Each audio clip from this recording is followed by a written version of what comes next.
রাষ্ট্রপতি নির্বাচনের সম্মানিত ভোটার মাননীয়। দীর্ঘ ৩৫ বছর পর সংসদ সদস্যদের প্রত্যক্ষ ভোটে রাষ্ট্রপ্রধান নির্বাচিত হয়েছেন মির্জা ফখরুল ইসলাম আলমগীর। পেয়েছেন ২৫৫টি ভোট। তার একমাত্র প্রতিদ্বন্দ্বী ১১ দলীয় ঐক্যজোটের প্রার্থী অলি আহমেদ পেয়েছেন ৮৮ ভোট। এর মধ্যে নির্বাচনে ভোট দেননি ৬ জন। নির্বাচনের ফলাফল ঘোষণার পরই নতুন রাষ্ট্রপতিকে শুভেচ্ছা জানান প্রধানমন্ত্রী, বিরোধী দলীয় নেতাসহ অন্য সংসদ সদস্যরা। গতকাল বৃহস্পতিবার ২০ আগস্ট রাষ্ট্রপতি নির্বাচনকে ঘিরে নির্ধারিত সময়ের আগেই কানায় কানায় পরিপূর্ণ হয়ে যায় সংসদ অধিবেশন কক্ষ। আমরা ভোট গ্রহণ কার্যক্রম শুরু করে এই নির্বাচন প্রক্রিয়াকে সফল করে তুলি। ভোট শুরুর আগে স্বচ্ছ ব্যালট বক্স দেখান নির্বাচনী কর্মকর্তারা। এরপর হাস্যোজ্জ্বল মুখে প্রবেশ করেন বিএনপি প্রার্থী মির্জা ফখরুল ইসলাম আলমগীর। শুভেচ্ছা বিনিময় করেন প্রধানমন্ত্রী তারেক রহমান ও বিরোধী দলীয় নেতার সাথেও।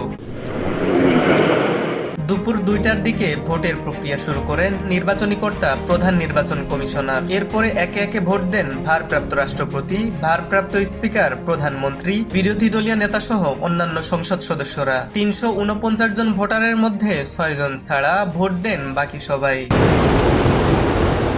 ভোট শুরুর ৩ ঘন্টা পর আসে দেশের ২৩তম রাষ্ট্রপতি নির্বাচনের ফল ঘোষণা।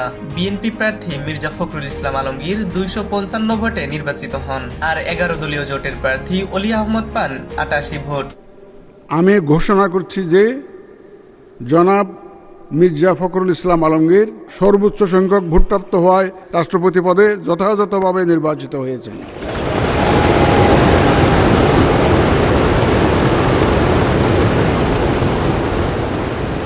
এ সময় সংসদে এক অভূতপূর্ব দৃশ্যের অবতারণা হয়। প্রধানমন্ত্রী নবনির্বাচিত রাষ্ট্রপতিকে গোলাপ ফুল দিয়ে শুভেচ্ছা জানান, আর বিরোধী দলীয় নেতা নবনির্বাচিত রাষ্ট্রপতির সাথে কোলাকুলি করেন।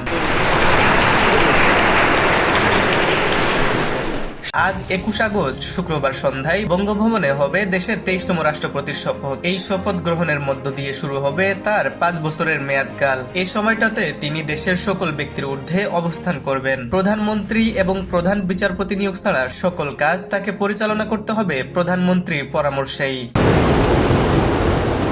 হিমুর রহমান, নিউজ বাংলা.নিউজ, ঢাকা।